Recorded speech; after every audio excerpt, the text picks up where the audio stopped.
So I thought about like if this had happened in high school, like what would be different? And I think that if I was ever going to have it, it was the perfect time, and it really changed me for the better, and it helped me adjust to my college life, and it helped me to gain all the friends that I have now and be so involved in this school. So I truly wouldn't trade it for the world.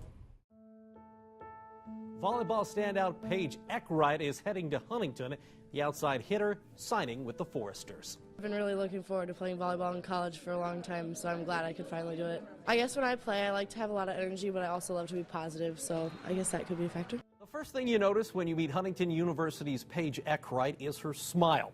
A Homestead grad and freshman volleyball player for the Foresters, it's hard to imagine Paige without that smile. However, that was indeed the case back in August. On her first day of college, she got a devastating diagnosis, a rare form of cervical and uterine cancer.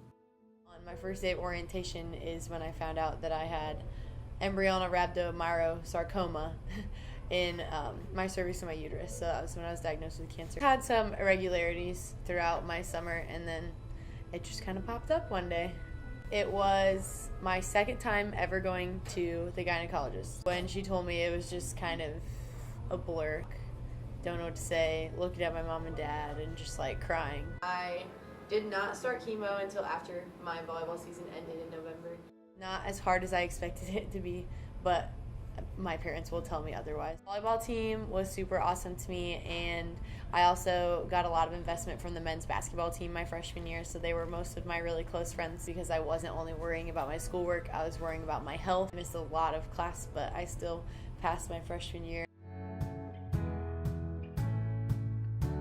November of 2017, I finished chemo, so I'm getting to a year and a half-ish on finishing my chemo. But March 2017 is when I was told that I was cancer-free after my last surgery. I hadn't been training with a volleyball. I had just been working on like balance and speed and jumping and those kinds of things.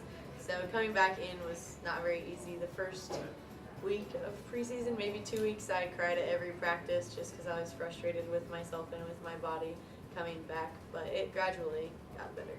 My freshman year, I was on the all-freshman team for the Crossroads League, which was awesome. It's super special to me. But my goal this year was to come back and make one of the higher teams for the all-conference, and I ended up getting second team all-conference, and I also won Attacker of the Week one week because I had a pretty good week. So those were both super awesome. Both made me cry. Super awesome things for me. It frustrates me a lot now if I see people taking the sport for granted, because once you get it taken away from you and you have no choice, it's so different.